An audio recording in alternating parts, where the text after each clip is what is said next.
Good morning. Happy autumn equinox, Maybon. Let me get my incense going a little bit more here. I got these Maybon incense from Raven and Crone and they smell so good. Just wanted to let you guys know in case you want to head over there. I'm not being paid to advertise for them or anything. You guys know I just love that place. So how's everybody feeling with the full moon energies and coming into this new world, this new life? We're really rooting into what we want in this new world, this new age that we're going to be completely moving into.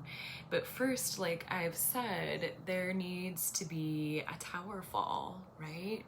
So I had said that that would be coming around, you know, Maybon, well, around October and going into Samhain, right?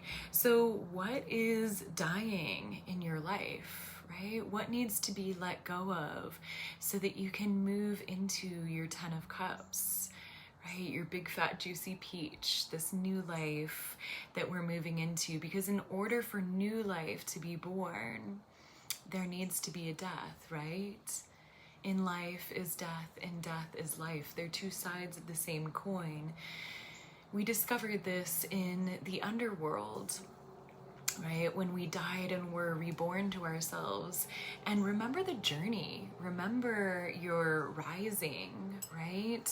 Remember your death and rebirth and rising. And now that you're here on this physical plane in your wholeness, I just want you to remember, like, how far you've come. We talked about that. I did a live circle on Tuesday with some of the closest coven members, and you know, we just talked about, gosh, like, how far have I come, you know, like remembering this journey, remembering what you've learned and how you feel whole now, right? So now that you are whole, now that you know what you want out of life, right? And I'm going to encourage you to keep dreaming and really writing it down. You know, at our circle, we got the 9 of Cups, which is the Make-A-Wish card, right? So I always talk about how the age of Aquarius is associated with 1111. And as we all know, 1111 is Make-A-Wish, right? And Aquarius is also associated with the Star card in tarot, right? So wishing upon a star. I want you to dream in liberated colors. Don't put yourself in a box, right? This is about our freedom. This is about our freedom. And so this full moon in Pisces was a reminder of the age in which we move out of, right? So Pisces is known as the dying god, right? He dies in order for new life to be reborn. And so the goddess requires sacrifice. Anybody who's deep into goddess worship knows this, right? She requires you to give up what no longer serves in order to live your biggest, juiciest, authentic life, right? She wants you to live your authentic life, be your true self. And so as the sun moves into Libra today, Libra has a huge focus on truth, on justice, on balancing the scales, right? So that's where we're going to be moving, and we're going to be concentrated on readying ourselves for flight, right? Like I said, like, we've lived in the waters, right? Remember your seal skin, you know? And at this full moon in Pisces, it was really important to get in touch with the waters. I sat by the river because to me, the river represents the age of Aquarius. It represents the undammed waters. So the age of Pisces was where the waters were dammed up, right? Where they weren't moving, they weren't speaking, but they were speaking inside of us. Our dreams were building up inside of us, building up, building up, building up, until finally the dam explodes, right? And we needed that to happen. So I want you to be grateful for everything that came before. You know, I've said this before, but everything that we're building upon, it's not that it's evil and we need to move away from it as much as, you know, it served us at one point, but now it needs to die, right? It needs to die and be reborn as something new. And I've talked about how the divine masculine is the ego, and the divine feminine represents the eternal spirit, right? So the ego needs to die and be reborn and die and be reborn, right? Because we can't keep identifying with these roles that we've made up for ourselves, right? We have to realize that we are the screen as well as the movie that's playing, right? So we're moving into a different movie. Okay? And everything that no longer serves your wholeness, right? Because we came into wholeness with the dark goddess and we brought her back into this physical plane, right? So everything that no longer serves your wholeness must fall away and die in order for you to be reborn into this new life, right? So we're going to be riding that rainbow bridge towards the sun. We're going to be riding that rainbow bridge towards this new age, this new paradigm. So dream in liberated colors, dream in those rainbow colors, right? And really focus on writing your dreams down. I've said this before, printing out pictures, really knowing what you want out of this new world for you personally, but also collectively, you know, what you want for the earth, for the healing of the earth, right? Because this is Gaia's resurrection as well. This is Gaia is going through her death and rebirth, right? So I'm just going to read a little bit from If Women Rose Rooted, because I think our focus, you know, definitely needs to be on the healing of the waters. And how do we heal the waters? We speak our truth. We let them flow. So what does a river do? It speaks, it moves, it runs clear, right? So I said this at the live, you know, circle, but your authenticity means so much to this new world, to me, to us, to everyone, to the world, to the universe, to the multiverses, okay? So you living your authentic truth that you discovered in the underworld and that you now bring forth, you know, harvest is about showing the gifts, right? Collecting the gifts and sharing the gifts that you learned through your journey. You know, you planted the seed, you grew, now it's harvest time. It's time to show these gifts, these jewels that you discovered in the underworld, right? So I'm just going to read some excerpts here, and it says, "Blessed, unregarded abundance has been destroyed. Who will ensure what is left of the earth's abundance? That what is left of the earth's abundance isn't destroyed? Who will stand up for the earth if not women who are of it and mirror it? We women are so full of gifts, containers for so much life. We are part of the earth's abundance, what is left of it. An abundance which is still there in the wild places, but only just.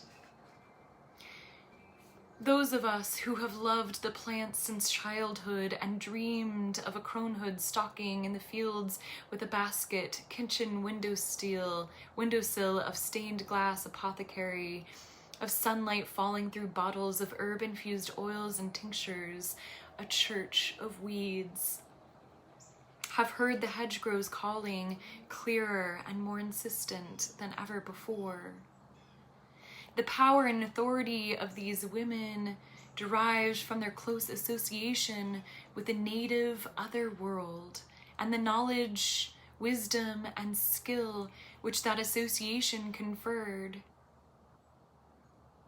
In many ways, the Gaelic tradition of Bín Fianna was shamanic in nature, involving visits by practitioners to the native spirit world in order to return with gifts and knowledge. Crucially, the Bín Fianna was implicated in the wider health of the community as well as that of individuals. She was consulted to repair breaches of communication or cosmological harmony. The wise woman as herbalist, spiritual guide, and psychologist. I wanted to become a wise woman, grounded and rooted in the earth, listening to its stories and meditating the wisdom of the other world. The old ancestral and spiritual wisdom which shows us how to live in balance in the world, how to live in harmony in our communities. That was my journey. The Weed Wife's version of the Grail quest.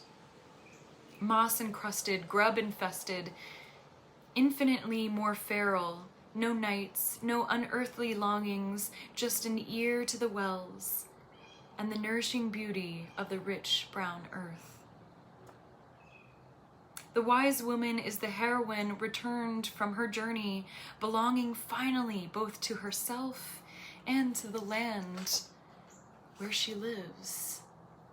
She is ready to offer up her knowledge and gifts in service to the community. I recognize in her the need which each of us has to find strength from within ourselves, the need which each of us has to delve deep inside to uncover and develop the sources of our own belonging, to come to belong to this wide, wild earth. This is the work we must have done before we can ever hope to bring our newly birthed wisdom, our skills, and our love out into the world. Those gifts are hard-won and take a long time to cook before you finally get to serve them up in a thick, nourishing, herb-scented stew. But once the stew is ready, the wise woman is a critical and integral part to her wider community. Her gifts are the gifts of the land to which she completely belongs. Her voice is the voice of the earth, the voice of the other world, which echoes from the depths of the wells. Her gifts are the gifts which heal. She can use them to heal the wasteland, reweaving it back into fertility, one thread at a time. Women have always been the keepers of the earth's healing wisdom.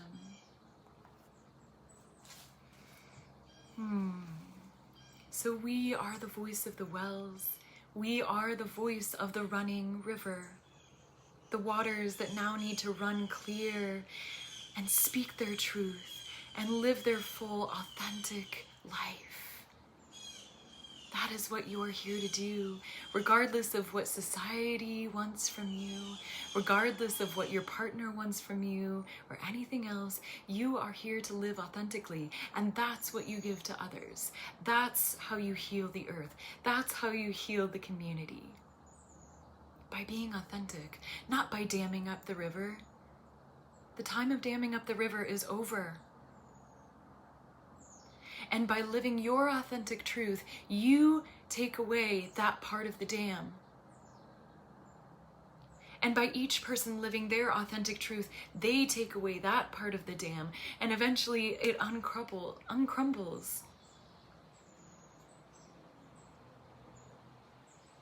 And the rivers are able to run free and heal this dry, parched land, heal our bones, heal our ancestry. Remember the people that came before you. Your mother, their mothers, their mothers, their mothers, your father, their fathers, their fathers, their fathers.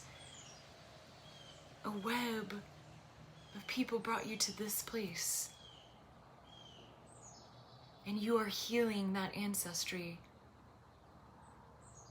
of all that came before you and all that will come after you. You are leading the way in the age of Aquarius. You were brought to this earth at this point for a reason, because you were chosen. You were chosen by your line to change the entire world, to change the entire cosmos. What a gift. What a gift we've been given. So be grateful for your wholeness that you discovered in the underworld and through your rising and who you are now. Because the old you has to die in order to be reborn anew. We must step through the portal of the goddess, the Yoni portal, which brings death and life. There is no new life without first death. So let that which needs to crumble away, so that the waters can flow, so that we can ride that rainbow bridge to the sun. Oh, there it is. I'll be right back.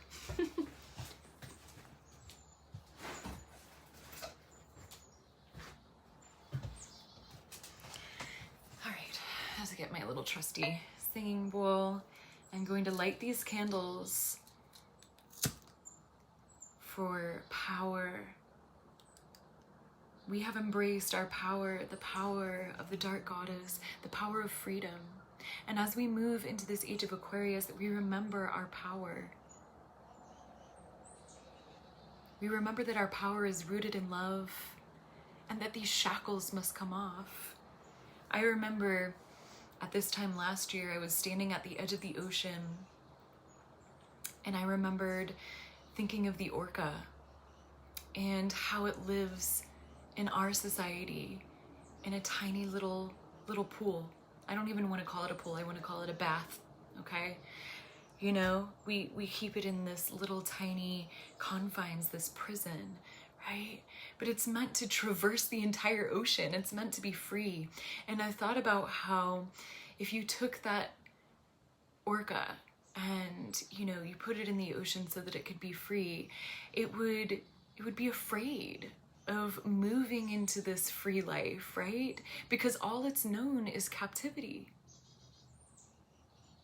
And that's where we stand right now. It's going to take a courageous heart to move into your freedom, right? It's going to take a courageous heart to break those shackles, to let what needs to die, die in order to be reborn. But you have to do it in order to move into your 10 of Cups, in order to move us into this new age. So remember your power, remember the power of the orca, and remember that you are doing this for those who came before you and couldn't speak their power, couldn't live their truth, couldn't live their authenticity, couldn't live their freedom. Remember that these are self-made chains, right? And so you are the one that needs to break them. And as we come together as a community, we collectively break our chains, right? We move into our freedom, because being free is being for love, right? First Aid Kit song. I love that song. Being free is being for love. So remember your power, that power that they wanted to take away from you when you lived in the tiny bath, right? That power is going to give you the fuel, the courage to dive out into the ocean and live free, to find your pod, to find your tribe, your community, right? But right now we're kind of in that holding spot. And I kept getting the image of the bear, which is also a powerful animal, right? Very powerful animals. But it's all about going within, really, and being nourished by the mother, right? You came into wholeness with the mother, and so now you must be nourished. You must have the milk that gives you the energy to move forward, right? As we sit in silence, we sit in meditation, we listen to nature, we listen to our truest selves, our truest heart. We have to follow that intuition, that still small voice. And in order to listen to that still small voice, we have to get quiet, right? So going into nature and just doing that, I love guided meditations, believe me, right? But I really believe that sitting in silence right now is going to be what's most beneficial. In order to hear, I always say, you know, how are you going to know the next dance if you don't listen to what the band is playing next, right? So the band plays their music, you do their dance, your dance, right? When the band stops, you stop to listen to what song is going to play next, because you don't know the pace, the rhythm, anything else until you listen and you hear what song is playing, and then you can start your dance, right? And that's what we're doing. So we light this candle of power in order to give you the courage necessary to move forward fearlessly. And being fearless doesn't mean there's no fear at all. It just means that you're fearing less, right? You feel the fear and you move anyway. You move anyway because you know now, through going through your underworld journey, you know your truth. And so the second candle that we light is a candle for compassion. Compassion for yourself, compassion for others. An opening of the heart, right? A harvesting of that abundance. Being grateful for everything that came before. As I said, as we move into this new age, we don't need to say like, oh, this old age was just shit. No, it was necessary, right? So being grateful for everything that brought you to this point. Everything that brought you to this point so that you can move forward into the future, right?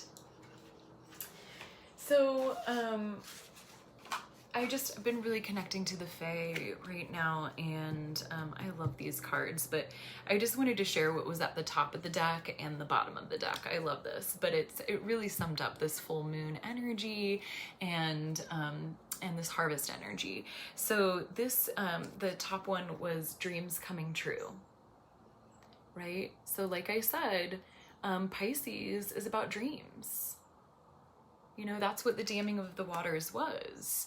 It's in order to know where we're moving, we have to dream about where we want to go first, right? So, I'm always reminded of Martin Luther King's I Have a Dream speech, and I feel like that always for me sums up the age of Pisces. It was, I have a dream. We're moving into that dream. We're moving into that reality. And so at the bottom of the deck, we have letting go. In order to move into that dream, in order to move into that new reality, we have to let go of the old one. We have to let go of what no longer serves. And I didn't even know this, but right below that is moving forward fearlessly. Right? So dream in liberated colors. Dream in liberated colors, right? And I say liberated colors because this is about our freedom. This is truly about our freedom. Especially with women who, women and folks who have been suppressed. We're moving into our new reality. And so I split the deck and it says, stand your ground. Like I said, you know your truth. You know your truth. Stand your ground, because they're not gonna like it. Right? At first, this old paradigm isn't gonna like us like living our authentic freedom, right? Because they want us to be dependent on them. They want us to be living in that cage. But no, we're gonna use that power and the wisdom that we learned through our underworld journey and through our rising journey to move forward fearlessly. Okay, so let's just ground in. Remembering the earth beneath you, thanking it for its abundance, thanking it for how far you've come together. You have embraced the crone, the mother, and the maiden. You are whole. Your garden is abundant. We now harvest the truths that we learned through our journey and speak them into reality now. The sun has moved into Libra, and soon justice will be enacted. Our truth will be spoken. And as solstice dawns upon us, a new world dawns, a new age, a new paradigm, in which authenticity, truth, justice flows like the ever-giving waters of life.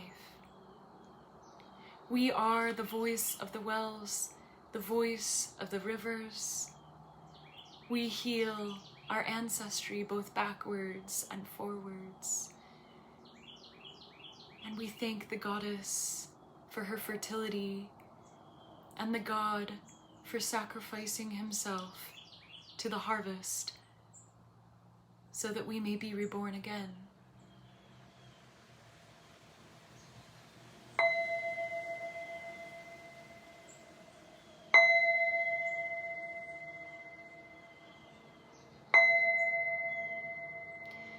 Six for the darkness and six for the light.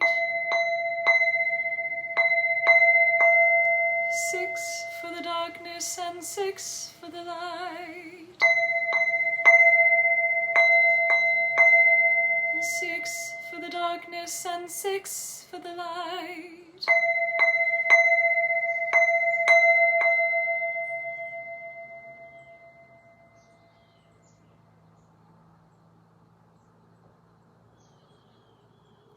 This new world is the balance between masculine and feminine, the symbiotic relationship between animal and earth, between spirit and body, between technology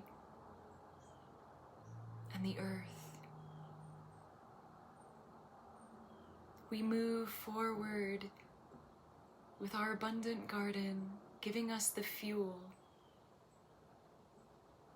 This abundant garden will eventually become compost. Something needs to die in order to be reborn.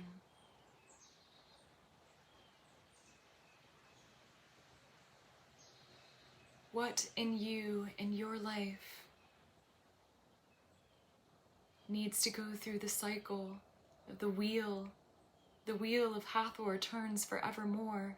We are constantly moving forward just as the river does.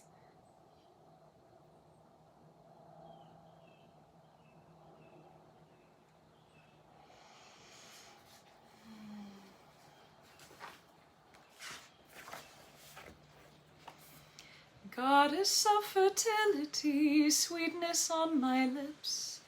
Goddess of fertility, move my sacred hips. I am your dancer and you are my lover. I am your servant and you are my fire. Inspire me, love me and desire me. Goddess of fertility, creatrix in me, creatrix in me.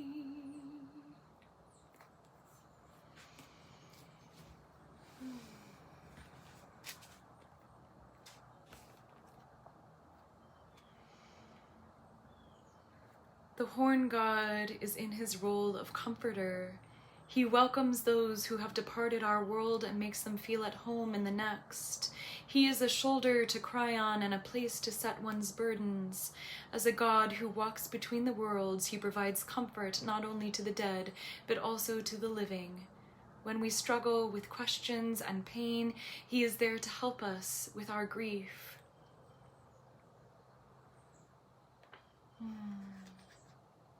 The word rest is often invoked. The Horn One provides a place for us in death to reflect on what we have done in our lives and to rest. He has prepared a place where our soul might be renewed and refreshed for what lies ahead on our further journeys. What lies ahead is important when it comes to understanding the Lord, for he is also a God of rebirth and return. He watches over the portal that connects this world and the next and sends back to this earth the souls that are ready for the next phase of their journey. It is the Lord who guards the mysteries of the end and the wonder of beginnings. So we did this at the live circle with the Inner Coven members, and it was really cool. So it's basically the god and the goddess talking back and forth to each other, and about this time harvest, the wheel of the year, and I'm just going to read it right now. Goddess, the wheel turns once more. God, yes, the wheel turns, and again we stand here at the end and the beginning.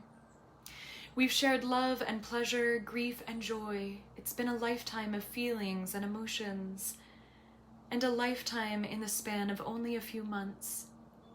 At Imbolc, we witnessed the earth waking up from her deep slumber, and our children sow the year's first seeds. Then there were the spring flowers, jasmine on the wind, cherry blossoms, life and beauty spread out for all to see. There were our days spent playing near the restless ocean. Then there were our children, our tribe, all working together, sometimes laughing, and then falling and picking themselves back up so they might try again. And then there was the Beltane rite, the maidens, the promise of summer, the warmth of the sun upon our faces. And then there was after the Beltane rite, with its own mysteries. Good memories. Sun-soaked days at midsummer, the ocean breeze rippling through the tall redwood trees. I was so strong back then, and I thought those days might never end, but end they did like all things. But those nights in your arms under the full moon, those are my favorite memories, and I shall cherish them forever. I like that your favorite memories are of me. And when I found myself a shadow of my former self at Lamas, it was you who helped me to stand and prepare for the harvest. Not only me, but our children too. As you pour your love out upon the earth, they pour their love out to you, me, us. They have accomplished so much this turn of the wheel. They have, and those victories warm my heart and prepare me for the turning of the wheel and the changes yet to come. The wheel turns. Our children have grown so much this year, and tonight they have taken the biggest step of all. A big step, a necessary step.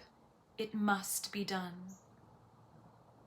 Is everyone prepared for what is to come this night? Can it all be done? Can what? The big change, the removal of the final obstacle, all that holds our children back.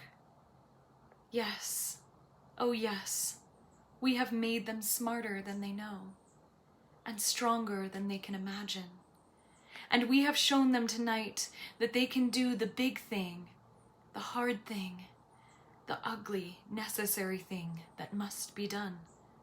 Yes, it all must be done for the wheel to turn, to once more find ourselves in the dark time.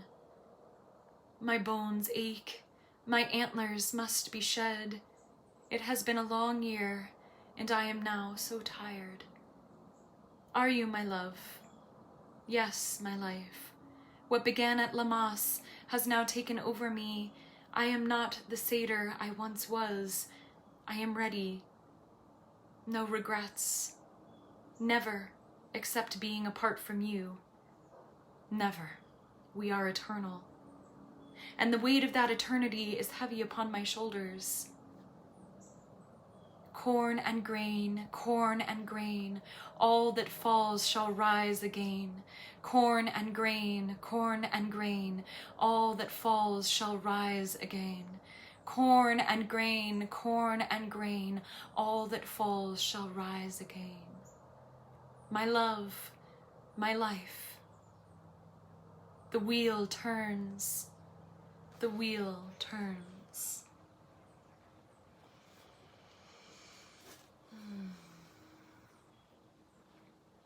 All right, guys, as I've said, it's super important to go out in nature, especially the land on which you live, because I've said this before, we're finding our tribe, we're finding our community, you know, and land is a part of that. We resonate with certain lands just like we resonate with certain people. I want you to be able to find the place where you can be truly authentic, both with the people in your life and the place in your life, where you can put your roots down and grow, right? And that doesn't always mean staying in one place,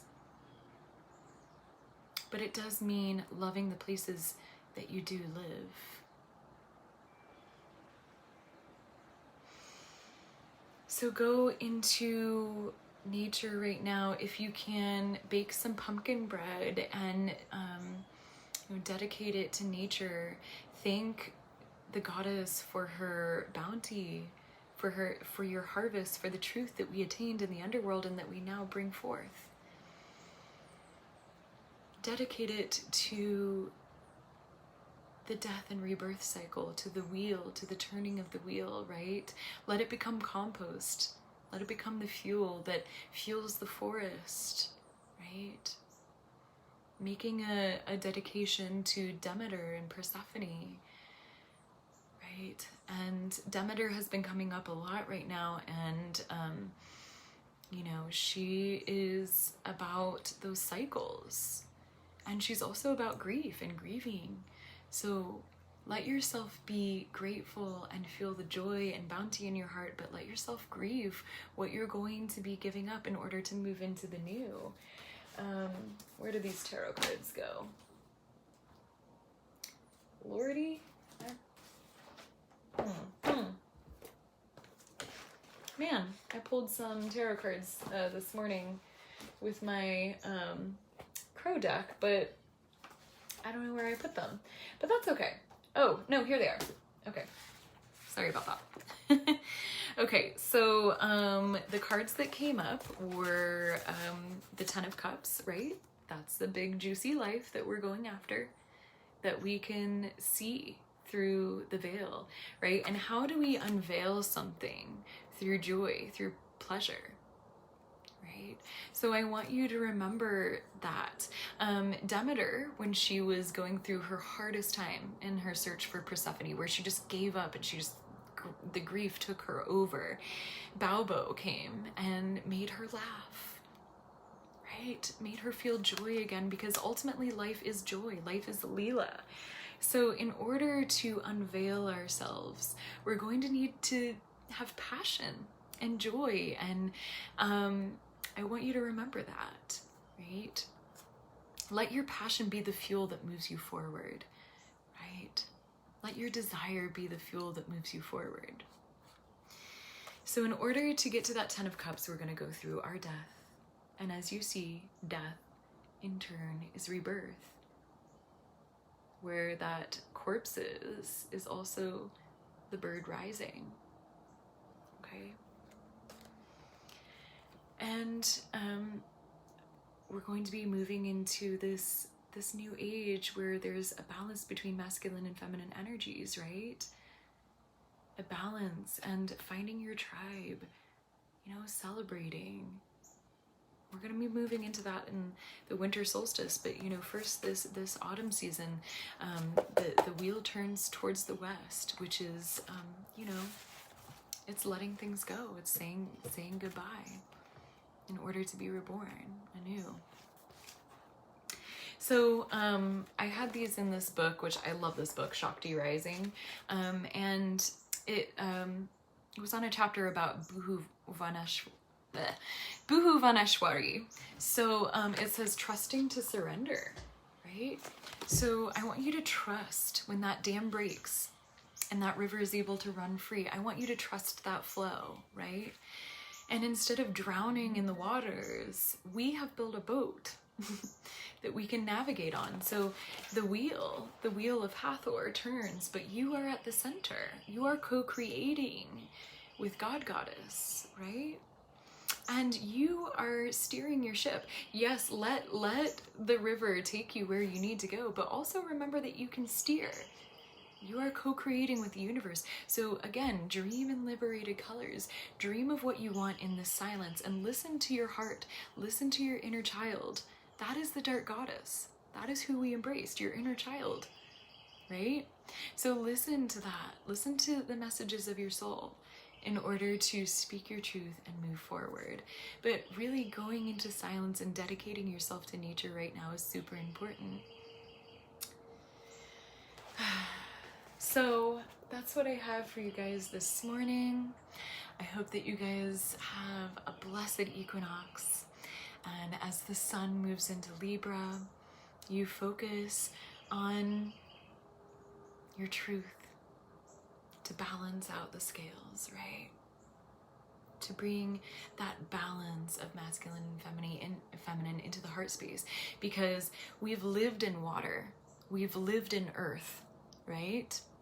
Don't forget your seal skin, but also don't forget your feet. Don't forget your roots, because we're going to be moving into an age of air where we have wings to fly as well. But I want you to remember that you can always go back to those things. Those things are there. They're the foundation upon which we build our mountain, right? We don't go into the fourth and fifth dimension and just forget about the first and the second. No, like that's why we did the descent journey, so that we could remember those things and bring them into the next world, into the next life. Those lessons that we learned, right? The beauty that was discovered, and also the pain. They're both Shakti, they're both goddess, they're both spirit, both darkness and light. 6 for the darkness and 6 for the light. The circle is open, yet never unbroken. May the love of the goddess be ever in your heart. Merry meet and merry part, and merry meet again. Bye, guys.